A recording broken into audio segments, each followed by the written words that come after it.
오늘은 그리스도의 편지라는 말씀을 함께 나누려고 합니다. 그리스도의 편지. 요즘은 우리 서로에게 소식을 전할 때 이메일을 주로 사용합니다.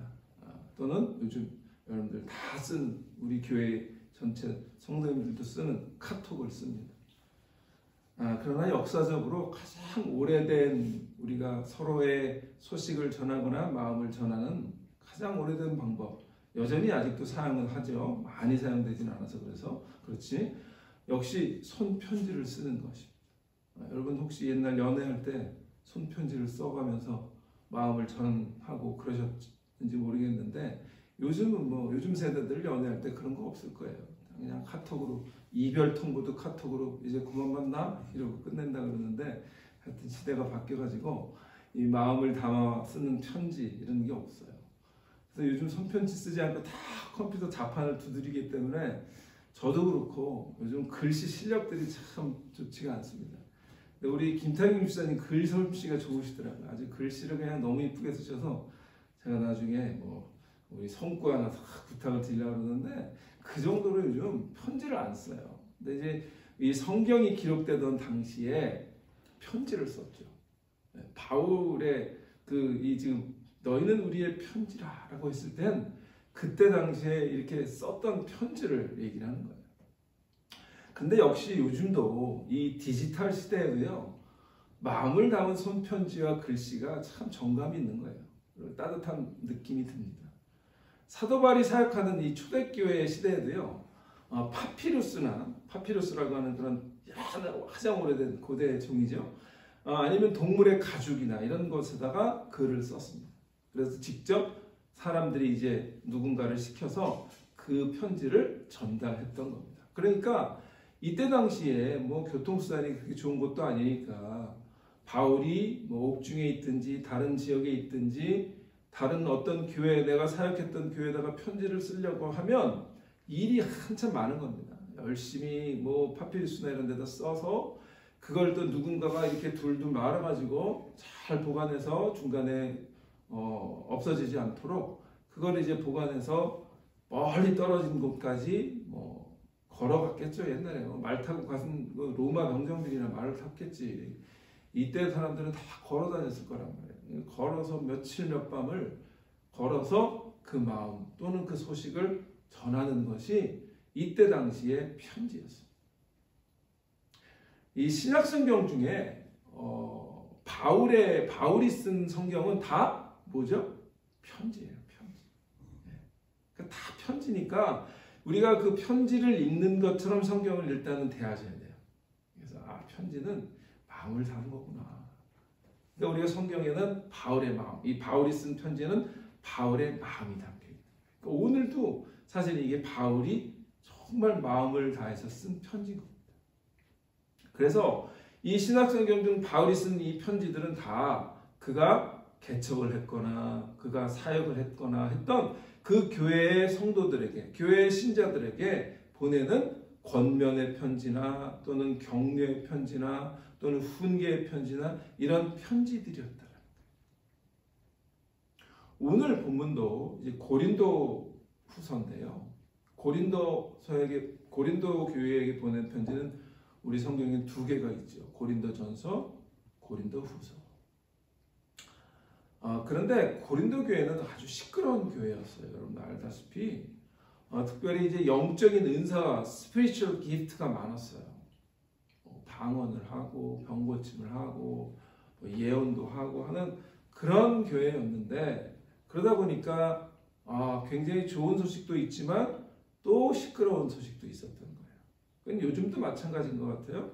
영적인 은사들이 많은 그런 교회들은 큰 일도 하지만 또 큰 일을 하다 보면 또 내가 더 맞아, 네가 더 맞아 하면서 그렇게 싸우는 경우도 있는 거예요. 그러다 보니까 이 고린도 교회가 시끄러웠죠. 그래서 편지를 바울이 보내는 거예요. 이렇게 한 거는 잘못된 거다. 이렇게 해야 한다. 이런 것들이죠. 그래서 바울은 고린도 교회에 많은 편지를 보냈는데 우리가 갖고 있는 편지는 두 개예요. 고린도 전서, 고린도 후서. 그런데 학자들이 연구를 하다 보니까 고린도 전서에도 그렇고 고린도 후서에도 그렇고 내가 먼저 이렇게 너희에게 보낸 뭐 편지 이런 표현들이 있거든요. 그러니까 아마 그 편지가 또 있을 거다. 그 편지가 유실돼서 그렇지 아마 편지가 더 있을 거야 라고 이제 추측하는 학자들이 있어요. 그래서 고린도 교회에게 보냈던 편지가 4개일 수 있다. 이렇게 얘기하는 학자들이 있어요. 근데 그거는 뭐 우리가 추측할 뿐이죠. 고린도전서가 주로 교회의 그런 영적인 문제들을 권면하고 또 교훈했던 거라면 오늘 우리가 읽었던 고린도후서는요. 바울 자신의 사도직, 그러니까 authority, 사도적인 권위, apostolic authority에 대해서 누군가가 챌린지를 계속 도전을 하는 거예요. 그러니까 아마 바울이 떠나고 나서 고린도 교회에 들어와서 또 누군가가 거짓 교사처럼 그렇게 활동을 했던 것 같아요. 그런데 그 거짓 교사가 들어와서 저 바울은 보니까 외적 외모도 봐라. 저 외모가 어디 선생같이 보이냐. 이렇게 얘기하고 어디 추천서를 받은 적이 있냐. 이렇게 얘기를 하면서 바울을 막 음해했던 거예요. 여러분 저도 그렇게 뭐 사랑스러운 얼굴은 아니잖아요. 여러분 보시다시피. 그러다 보면 저 목사는 저 얼굴을 저렇게 보면 하나님께 부름받은 것 같지가 않아. 그렇게 한번 여러분들이 마음속에 마음을 작정하고 먹잖아요. 그럼 이제 저를 내쫓기 시작하는 거는 시간 문제일 수 있어요. 그러니까 이런 일들이 벌어졌던 거예요. 이 고린도 교회. 그러니까 바울이 글에는 참 힘이 있고 너무 우리에게 마음에 감동을 주는데 그 말에는요. 그러니까 아마 바울이요. 설교를 그렇게 잘했던 것 같지도 않고 그렇게 말 구별이 이렇게 좋은 것 같지도 않아요. 고린도후서 읽어보면 근데 글은 참 잘 쓴다 이런 말을 들은 거죠. 그러다 보니까 이제 바울이 이제 이 사람 이거 믿을 수 없어 이런 얘기들이 고린도 교회에 돌기 시작한 거죠. 그래서 이제 그런 얘기를 듣고 바울이 고린도후서를 쓴 거예요. 그래서 오늘 읽었던 말씀 보니까 뭐라 그래요? 우리가 다시 자천하기를 시작하거든요. 이게 뭐예요? 내가 스스로 나는 권위 있는 사도야 라고 스스로 추천하는 그런 일을 하겠느냐. 아니면 또 우리가 너희에게 또 추천을 받기를 해야겠느냐. 또 나는 내가 이 누군가의 추천서를 받아갖고 너한테 또 편지를 보내야 되겠느냐. 내가 이미 거기 가서 바울이 고린도 교회에서 1년 반을 사역했거든요. 1년 반 동안 너희에게 밤낮으로 말씀을 가르친 거 너희에게 기억 안 나니? 이렇게 말을 하고 있는 거예요. 그래서 오늘 바울이 2절에서 너희는 우리의 편지라. 우리 마음에 썼고 무사람이 읽고 알고 읽는 바라. 그렇게 얘기를 하는 거죠. 그러니까 바울의 어떤 사도직에 대해서 누군가가 계속 말을 할 때 바울은 지금 뭐라고 호소하는 거냐면 뭐라고 지금 그 말을 하는 거냐면 야 너희가 내가 사도라고 하는 권위를 보여주는 증거잖아. 너희가 바로 그 편지잖아. 너희의 마음속에 그 편지가 써있잖아 라고 지금 얘기를 하는 거예요. 그러니까 이 바울의 말에는요. 바울의 진심이 담겨 있어요. 야, 내가 1년 반 동안 말씀을 그렇게 열심히 너와 함께 했는데 너희 마음속에 내 마음의 편지가 담겨 있지 않아? 또 내가 복음을 가르쳤는데 그 복음의 편지, 예수 그리스도의 그 글이 너희에게 적혀 있지 않아? 라고 얘기를 하는 거예요. 누군가가 와서 그렇게 흔든다고 그 말에 흔들리면 되겠어? 라고 얘기를 하는 거죠. 그러니까 바울의 사도적인 권위는 어떤 외적인 추천서를 받아서가 아니라 하나님의 뜻으로 그리스도 예수께 직접 부르심을 받은 사도다. 우리 1장 1절 한번 보세요. 1장 1절. 1장 1절 보시면 바울이 뭐라 그래요? 고린도후서 1장 1절에 이렇게 얘기해요. 하나님의 뜻으로 말미암아 그리스도 예수의 사도된 바울은 바울과 형제 디모데는 이렇게 얘기하죠. 누구의 뜻? 하나님의 뜻. 하나님의 뜻으로 말미암아 누구의 사도? 그리스도 예수의. 그러니까 나는 누군가의 어떤 추천을 받아 이 사람 믿을 만한 목사입니다. 믿을 만한 사역자입니다. 라고 추천을 받아서가 아니라 예수님께서 나를 직접 부르셨다. 다메섹 도상에서 주님께서 나를 직접 부르셨다. 그 얘기를 바울은 끝까지 붙들고 있어요. 그래서 하나님의 뜻으로 말미암아 그리스도 예수의 사도된 바울 나 바울은 이렇게 편지를 시작하고 있는 거죠. 그러니까 바울에게 있어서 가장 큰 확신과 부르심의 소명은 하나님께 직접 받은 거예요. 우리도 마찬가지예요. 우리가 구원받은 것은 누구에게 가르침을 받아서가 아니라 하나님께서 우리 마음속에 그 구원의 확신을 주신 것, 그것 붙들고 살 때 흔들리지 않는 거예요. 그런 마음을 이 아침에 우리에게 하나님 다시 한번 확인하여 주시고 다시 컨펌하여 주옵소서. 그런 아침이 되시기를 축원합니다. 자, 오늘 이 말씀을 통해서 우리는 두 가지 교훈을 받습니다. 첫 번째는 우리 그리스도인의 정체성은 바로 편지, 메시지 그 자체라는 거예요. 우리 그리스도인의 아이덴티티가 바로 편지고 메시지다. 누구의 편지? 그리스도의 편지, 그리스도의 메시지라. 바울이 1년 반 동안 고린도 교회 성도들을 주님의 말씀과 복음으로 열심히 가르치고 양육했잖아요.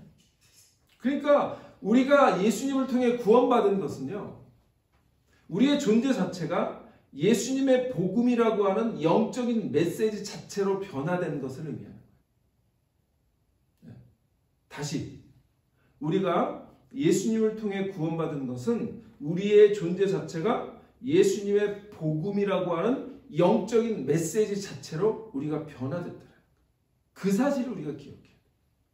우리 자체가 메시지인 거예요. 우리 삶이 메시지여야 되는 거예요. 우리 삶이 누군가에게는 저 사람을 보니까, 저 사람의 마음을 우리가 읽어보니까 예수님의 마음이네, 예수님의 메시지네, 예수님의 편지네 라고 우리를 바꾸셨다라고. 우리의 삶의 모습 자체가 예수님 자신의 메시지라고 하는, 예수님의 편지라고 하는 그 사실을 이 아침에 우리가 분명히 기억하시기를 주님으로 축원합니다. 그래서 바울은요, 이 고린도 교인들 향해서 너희들의 삶 자체가 나 바울이라고 하는 사도를 증거해주는, 증명해주는 편지요 메시지다 라고 얘기합니다.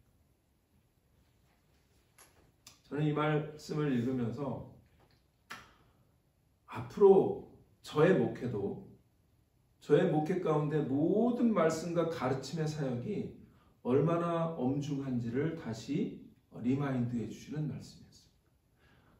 앞으로 1년 뒤에, 앞으로 3년 뒤에, 앞으로 5년 뒤에, 앞으로 10년 후에 우리 디스아플 교회 여러분들의 성도님들의 삶의 모습이 정말 예수님의 마음과 말씀을 그대로 드러내는 편지요 메시지라고 하면 제가 목회를 잘했다고 주님께 칭찬받을 수 있겠지만, 만약 그렇지 않다면 제가 목회를 잘못했다고 하나님께 꾸중 들을 수 있다.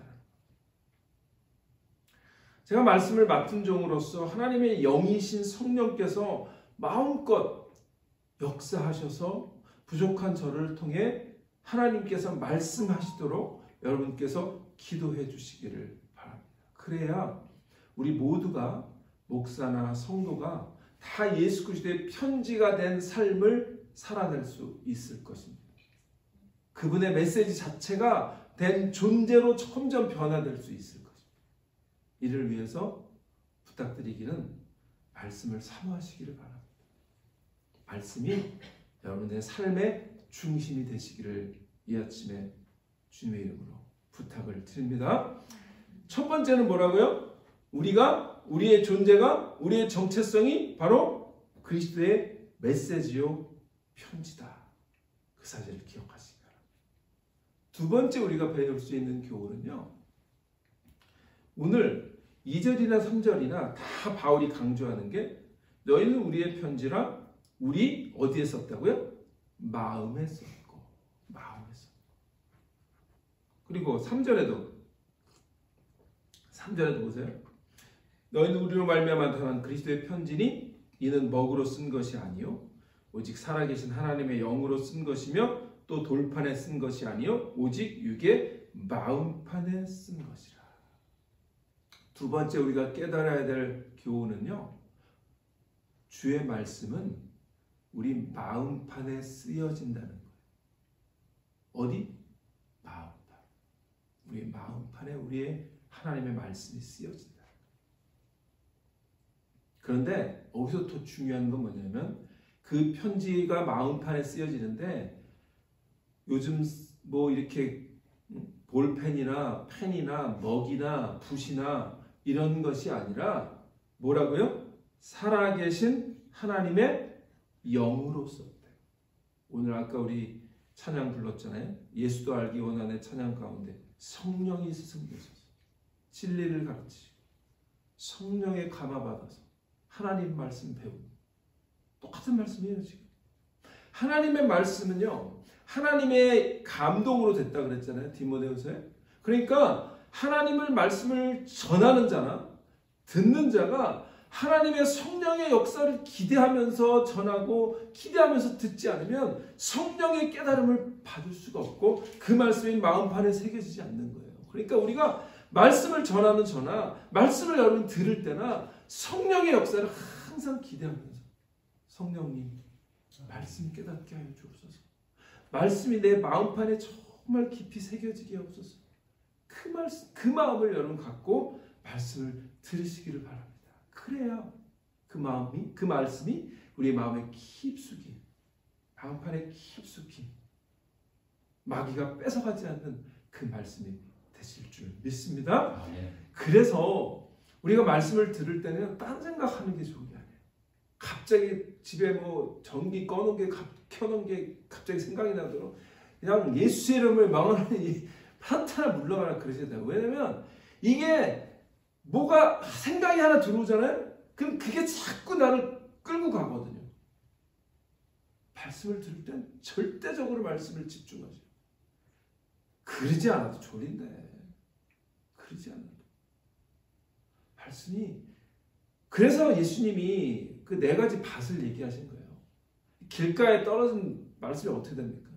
마귀가 와서 뺏어간다고 하잖아요.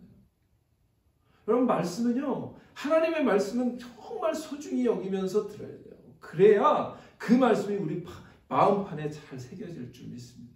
그러니까 집중해서 성령님의 그 역사를 간구하면서 말씀을 들으시기를 주의 이름으로 축원합니다. 그래서 이 말씀은 어디에? 우리의 마음판에. 근데 그 마음판은 누가? 하나님의 성령. 성령께서 하나님의 영이 우리 마음판에 오늘 아침에도 여러분 마음판에 쓰여질 때 그 말씀이 오늘도 그 말씀을 붙들고 기도할 때 주님께서 나에게 주신 말씀 붙들고 오늘 하루 살게 하여 주옵소서. 그렇게 기도하실 줄 믿습니다. 이것을 통해서 결국 우리가 알 수 있는 게 뭘까요? 저나 여러분이나 모두 말씀 앞에 책임이 있다는 것. 저만 여러분 책임 있는 것 같아요? 목사만 말씀에 대한 책임이 있는 게 아니에요.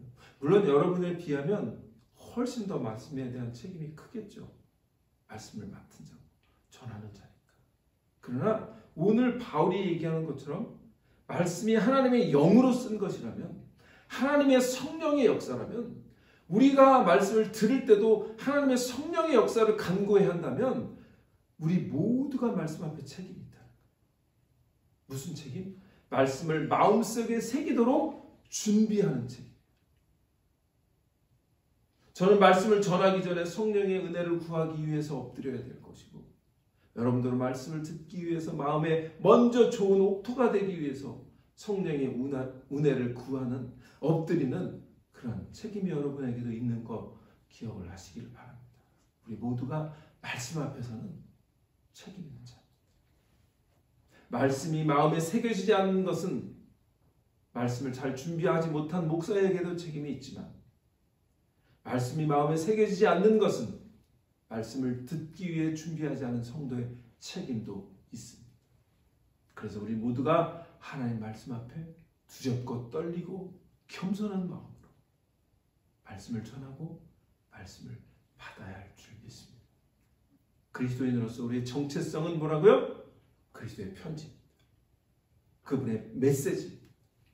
그리고 그 메시지는 우리가 한 귀로 듣고 한 귀로 흘려버리는 가벼운 세상의 말이 아니라 하나님의 성령의 강력한 역사하심을 통해서 우리의 마음 깊숙이 새겨야 하는 생명의 말씀임을 분명히 기억하시기를 축원합니다.